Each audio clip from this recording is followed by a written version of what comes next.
Hi, welcome back to the channel.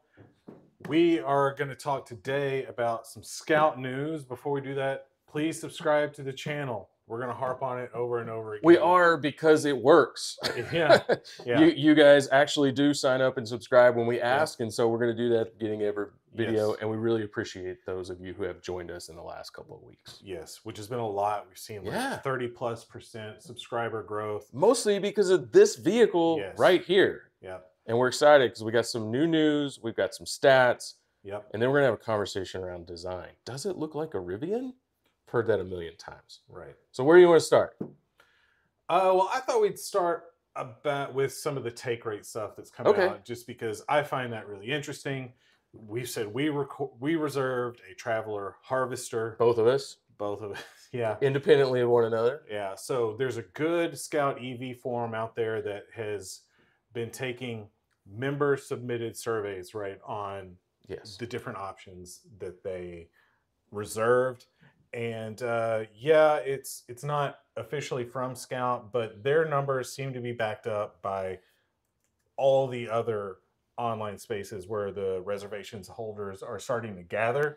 So, oh, let me pop through here real quick. We'll come back to that. You know, so 62% SUV, that's not that surprising. That's the way the market is. 30% Terra pickup, and then some people, I guess, are the really baller and have reserved one of each. Or they're just undecided at this point and thought they needed to reserve both in order to be in line, which is not the case. No. So you can reserve a Traveler, and then you could go back in there, I think, and change it to Terra.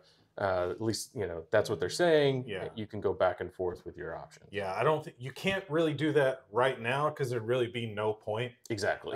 They're still building the factory. Yeah. But get yourself in line. You'll be able to make some modifications at some point. Right. Right. Absolutely. Yeah. And then the other really useful piece of information is the breakdown between full EV and electric and gas. Yes. The Harvester. 82% Harvester. And that is, I'm sure the people at Scout are really excited about that because they more or less confirm this, but we suspect the decision to offer the range extender came about fairly recently. It's just a response to market conditions. Yes. And I'm sure there was a lot of consternation in many board meetings and whatnot about that. And so this is really justifying the decision to do that. And so I'm sure they're excited. Well, I think it really speaks to the market segment that the Scout appeals to. We had some great conversations at Electrify Expo, which we just posted a video on our experience down there, so go check that out. We interacted with some Rivian owners while we were down there, got some good feedback, got to talk to their salespeople. The Scout is going after a completely different market segment than Rivian. Rivian is still that aspirational brand. It's the Patagonia, REI association. It's folks who want to connect with nature and be outside, but they want a really nice vehicle, a premium vehicle with premium features, a vehicle that can go places. Right. Scout is a vehicle that is built to go places. It is from the ground up off-roader, and so it directly appeals to Wrangler buyers, Bronco, Toyota, in the kind of the Land Cruiser space, and Tacoma. So it is a different segment. And it's a different buyer. It's a buyer that not so much focused on the sustainability aspect of going EV, but more about the capability side. The capability and performance that EVs can offer, but are still concerned about the limitations of charging and range. And so I think to compete and grab those buyers, they needed to address that. They did. And you're seeing Jeep start to think about that more long-term as well. Ford, supposedly, their next Ranger is going to be a series hybrid with a range extender. They're touting that big time. They say it's going to change the game in the midsize truck segment. We'll see it when it gets here. It's more designed to compete with the BYD Shark that's now being built in Mexico. So these manufacturers in this segment, in this price range for this type of buyer, are definitely going here. And so this shouldn't be a surprise to anyone. But we got some, hang on, before we do, I do want to just tout the folks who provided this information. Yeah. So this isn't this is not our own. And let me jump over there and make sure that I get bouncing back and forth between things here. But it's Scout EV Forum. No, right here. Nothing here we special, go. right? A good forum, a lot of good discussion here. Yeah. Just something that's kind of come out as they've leaked this slide here that shows a coming 2-door Scout, but that was in the launch event, but they didn't spend any time talking about it. So this slide was there, and I guess Scout has since come out and said, yeah, we've got a 3rd model. It will be coming shortly after the initial launch of these. But a lot of discussions around window placement, air vents, where are they going to be in the 2nd row, people speculating on all sorts of different things. And then something hit this forum last week related to Harvester that has caused quite a bit of controversy and discussion. Yeah. So we gotta talk about it, because we mentioned in the launch video, we're speculating kind of based on what they said in their launch about the battery and reduction in battery size in order to make room for the gas tank. That we were kind of thinking, probably going to be about 200 to 250 miles of all electric range if you get the Harvester, down from 350 in the full one, right? Because the gas tank's going to go right here. You've got to make room for it because the battery goes all the way out to here. It's a big battery, not enough space. And there were some other images where they actually showed in the Harvester where the tank would be, and it didn't take up a lot of space. In that in those mocked up designs. And so to us, you're placing your engine at the very back.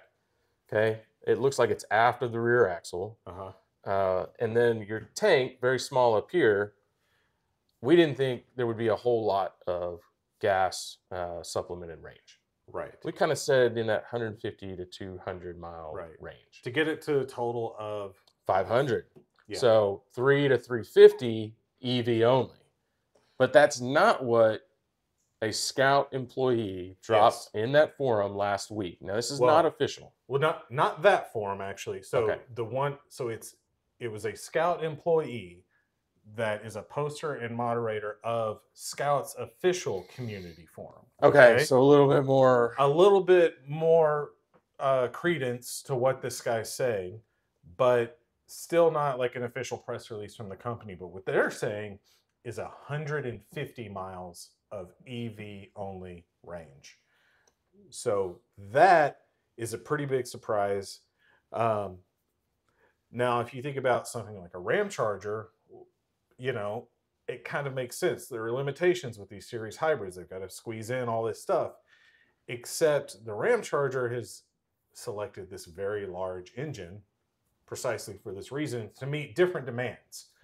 To meet one, you're going to do a lot of towing with that vehicle. And they've said that, yes, if you deplete all of the battery in your Ram Charger, the Pentastar will supply enough generator power, 130 kilowatts, and that's going to be good so that you don't notice any performance loss traveling down the highway at 70, 80 miles an hour indefinitely, right? You can just keep filling up that tank, never charging while towing. Well, but we don't know. I mean, we're speculating. On the highway going 70 miles an hour within the towing spec. That seems to be what they're hinting at and aiming for. We're not talking about mountain passes. We will see. Okay. Right? Not mountain passes and depleted battery and all that. That's a different thing altogether.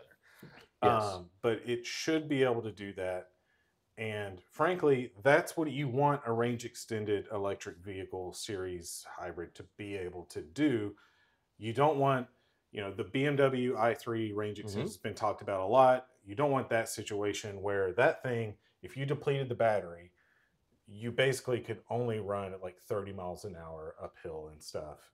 The generator wasn't powerful enough to supply you the power to keep it going. And now there's a lot with that vehicle. Tiny motor, little motorcycle engine. Actually intentionally kind of, they did that on purpose because that generator won't even come on until you get below a certain state of charge. It's a city car, and it was a safety backup solution for a city car. Really primarily designed for the U.S. market, you know, where people really couldn't wrap their heads around. Yeah, and to get around some weird regulations, right? So because of how much gas range versus how much electric range kind of changed, like what kind of federal incentives and stuff they got, and some weird regulations in California, I think. But whatever. So people don't want that kind of experience. They don't want to be able to use the car just like they normally would off of a wall charge indefinitely with gas if they need to be out on the road for a week at a time up in the mountains. But based on the info we had at launch, we came at this from Ramcharger is addressing this problem one way, Scout is addressing it the other. But what we're hearing is the approaches are actually quite similar. Similar, we think. So that's really the only detail the Scout Motors employee has given is that 150 miles. People have asked for clarification and and crickets. And they have basically come out and said, yeah, we can't do any of that right now, which kind of I think might have to do with, like we talked about, late decision to add this range extender. And they've got 2 years to engineer it and figure out what to do. And they might not know exactly what they're going to do. And they may be feeling the market out. So we ran a poll. We have a Facebook group for reservation holders. We ran a quick poll. What is the minimum acceptable EV only range that you would want to have in the platform? And the consensus was right around 200 miles. People don't want less than 200 miles of EV only range. Now, we could say that feels about right, I think, from a market expectation perspective. We could sit here and argue back and forth over what it really has to be, because obviously Ramcharger, which everybody's excited about, is 141 miles of EV only range. So it's more than enough for daily driving and commuting and running back and forth to the soccer games and to the store. I mean, that's plenty. So does Scout really need 200, or can it get by with the 150 that was mentioned on the forum? Probably. Probably, but that to me is very dependent on what the range extender is. And that's the 150 is like that has got me a little worried just because it makes it even more dependent on the power output of the generator. And so and the more I look at these images and see people speculating about it, like that, it's going to be really hard to cram something in there, unless it's a boxer. which I think would be great. And what was we said? Roman at TFL kind of was the first one to kick that off. Tommy had a video this week, kind of talking about it a little bit more, and the more I listen to that stuff and read, I'm just like, I think it's going to need to be that. It's going to need to be a legit 4-cylinder in the 1.5 to 2 liter range at least. To supply enough power to make it usable on a 2-week long vacation or something for me. And this thing's not going to have the what's the towing capacity on the Ramchargers? Is it like 14,000? 14,000. We're probably looking at 10 on the Terra and 7 on the Traveler. 7 on the Traveler. So take that. Take that info. Do with it as you please. Well, that's why we said in the first video, they're different use cases. Towing is not the primary function that they're going after with this market, whereas they are with the Ram. But it does make me a little bit worried. And so we're going to be following what they pick. Unfortunately, I don't think we're going to know for a while. It's going to take a while. Yeah. I think they're still determining it, right? Those final specs and everything else. And hey, kudos to them, though, for taking on the challenge and making sure that the product they bring to market is going to meet what consumers want. And consumers are definitely speaking very loud and clear that they want this range extended capability. So, yeah, so we talked a lot about this news. We talked about the buyer stats. Can we talk about design? Sure. I want to talk about design. So very quickly, when this product dropped, the instant reaction from a lot of people was, this looks just like a Rivian. And there's been some articles written. There's been a lot of podcasts where the podcasters are bringing this up. and trying to say basically, well, Scout just copied Rivian. We stood in line with a Rivian owner. We've owned one as well, but we stood in line yesterday at the expo with a Rivian owner. And that was the first comment out of his mouth when I brought up the Scout. And I responded, I said, that's really interesting. I said, I think the Scout looks like a Scout. And he kind of looked at me for a second. I said, Rivian, when they designed their R1S, they dipped heavily into 1970s Americana SUV design. Okay. So, and he kind of looked at me for a second and he kind of goes, you're right. And I said, so what you see in Rivian is what you saw back then from Scout. And so I'm going to actually walk through some images here to sort of prove this point, because I think once you start to see these things side by side, it's a different story altogether. And I like that you said 70s Americana, because it's Scout, but it's not just Scout. It's a lot of SUVs of the era. Yeah. The Jeep Cherokee thing from the 70s. Oh, hang on, man. I'm getting there. I'm sorry. Right? I'm sorry. This is the R1S. Yeah. Okay. It's a long SUV. Okay. And check out back here in particular the treatment on the back, and you got these big windows, a big greenhouse on the car. Okay. Don't even pay attention to the front right now. The treatment, which has become very iconic with the vertical oval headlights and the light bar, that's not really borrowed from anybody. That is very uniquely Rivian. Right. Okay. But the greenhouse is important, the length is important, and then the really soft edges. All right. And I'm going to bring up a couple of images for you guys. I'm going to start with a 1972 Chevrolet Suburban. All right. Really cool looking car, right? But common for the era. A lot of common design themes here. Big square, boxy hoods, soft chamfered edges. But look at the greenhouse in the back. Big, huge windows, and it's got that rounded off treatment on the back part, and it does have a character line, along the top. All right, but doesn't that look pretty familiar when you're jumping? Sorry, I'm gonna jump back and forth between these images. You can see where Rivian went to design this vehicle. I'm gonna bring up another one. There's the Jeep Grand Wagoneer. This one's actually late 80s. Okay, so again, if you go further back, same types of design themes, but very long hood, chamfered, rounded off edges, and the same treatment in the back, this rounded off piece. They went with a little bit more of an extreme angle on it, but it's the same kind of idea. Yeah. Like that's why when Rivian, character line is soft. Yeah, character line along the edge is very soft. And I remember when Rivian came out with the R1S and they unveiled the images, my immediate reaction was, my God, why didn't Jeep do that? Because it looked so much like what a modern Jeep should be. Yeah. Like in this space. This isn't even actually the Jeep I was thinking about. I was thinking you're talking about the Cherokee. The Cherokee, the one like Brad over at Trail Recon has his classic Jeep. Yeah, but it's the same idea. Yeah.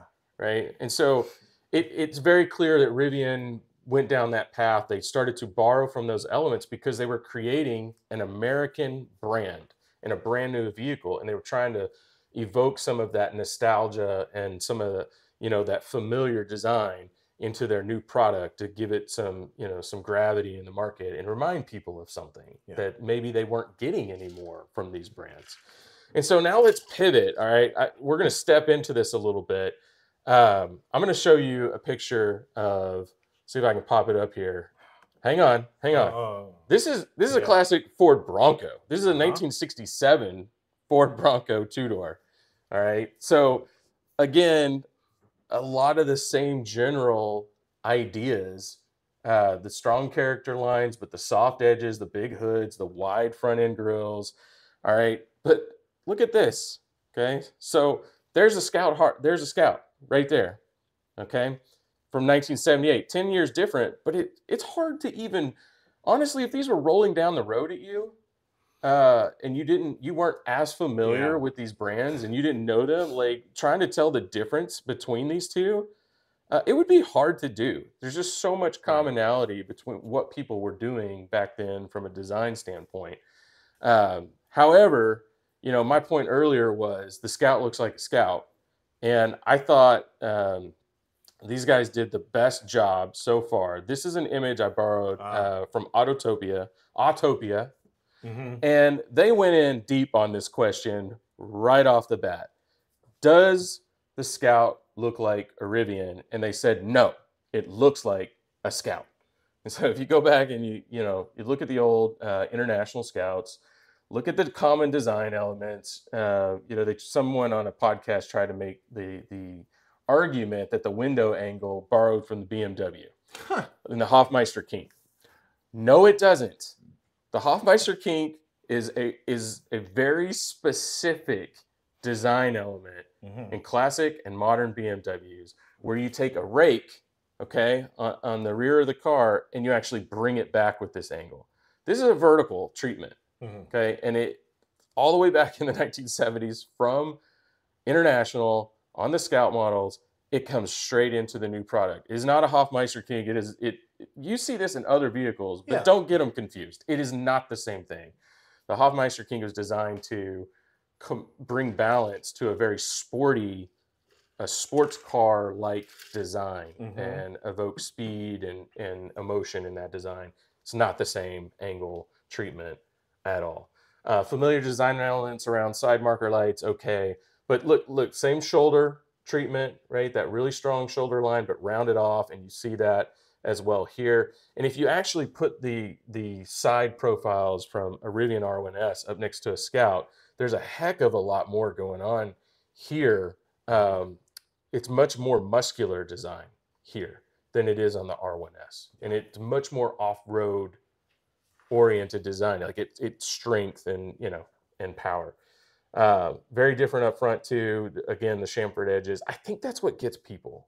I actually think that's why they look at a Rivian and go, well, it's got these soft edges all the way around, and when they see a Scout with the same types of things, it's just where their mind goes. There's not a lot of extra creases and things like that you see from Toyota or other brands. Maybe so.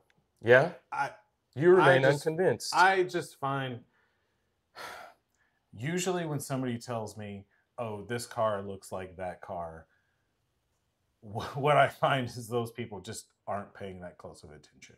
Yeah, they might have zeroed in, well, I guess, which is what you're saying, one tiny element on cars that don't look that similar to me at all. But whatever. I think, what's particularly funny about this argument to me, though, is because if you look at the Rivian and the front headlight setup, that gets trashed online all the time. There's a ton of people being like, oh, I like the Rivian. I think it looks cool, but I would never, ever buy one because of this right here. And how, like you said, it's extremely distinctive, right? Nobody else is doing anything like that.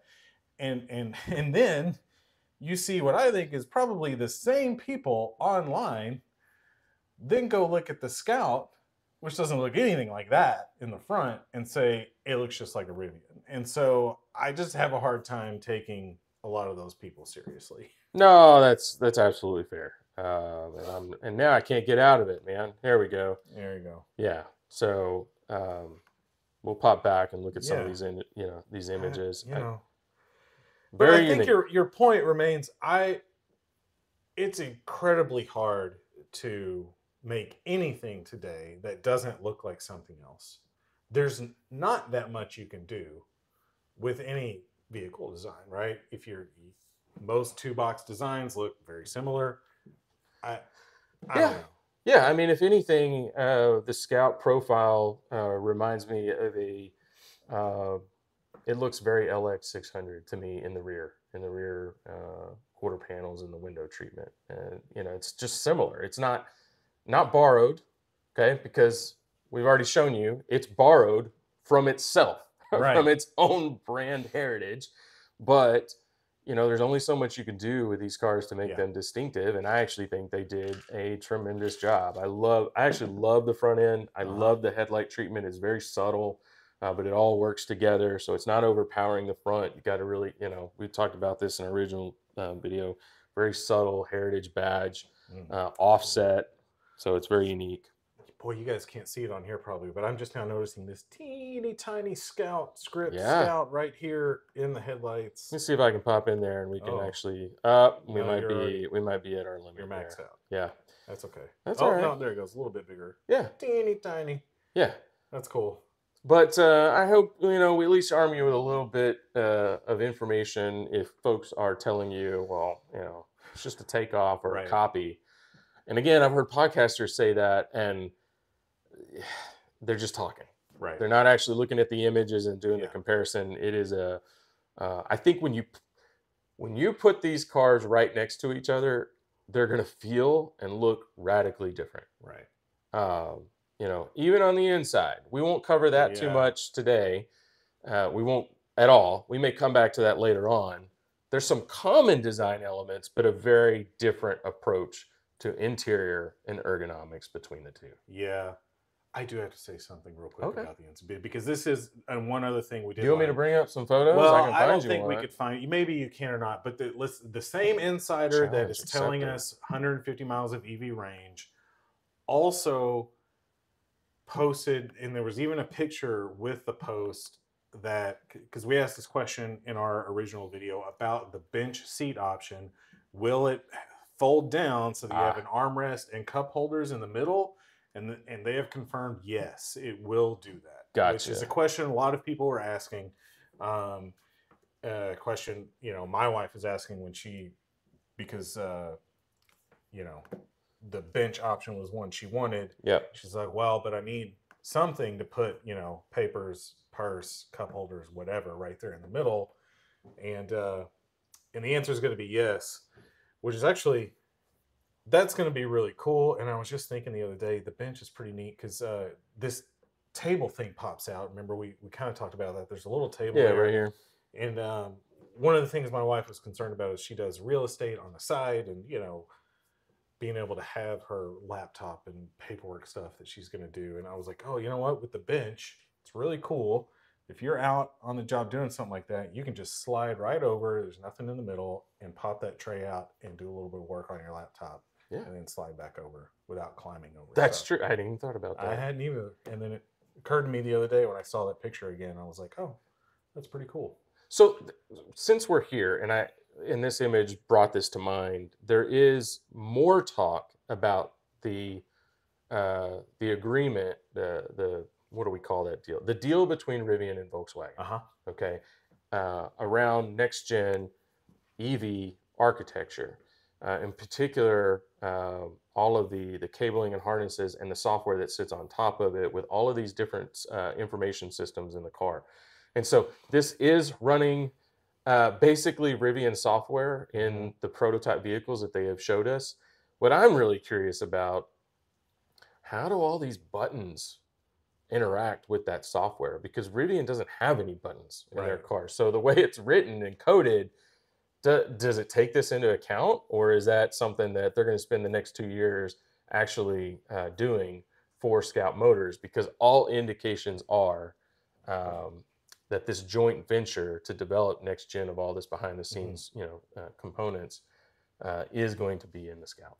So that'll just be something interesting to follow. That we got this button bank here. We've got buttons up here for the lockers and the off-road capability. On the other side of the steering wheel, which you can't see here, is actually your aux switches for external lights and things like that. So I'm excited about this because I do still like the button capability. And I think a lot of people do too. It's one of the things that's attracting the traditional Jeep, Bronco, Tacoma, Land Cruiser buyer, 4Runner buyer to plop down reservations for something like this, because it doesn't go too far. Right. Yeah. And that's important because we brought it up in the first video. Like, you don't want to be searching for your rear locker in a screen. You don't. Like, if you're on the trail and you want to engage that locker, you need a button for it. Yep. That's it. Yep. It just needs to work. Right. Right. And you don't want to be fumbling around with things and trying to hit things with a vehicle that might be bouncing around on the trail a little bit or whatever. You've got to have this stuff. So, All right, man. Is there anything else you wanted to talk about in this episode? No, I don't think so. All right. Yeah. Thank you guys for watching. And again, please subscribe to the channel. We did get word back from Scout. They're going to include us on some future media opportunities. We're on their list. You know, they're saying everything's really far out, but we're going to push them to stay as connected as possible on manufacturing, on product experience, anything that they're doing between now and when these cars roll down the line, we want to be involved with, and your eyeballs matter to them. So thank you all for watching. And we ended the only way we know how. Oh, awkward wave and a walk away. Stop the tape.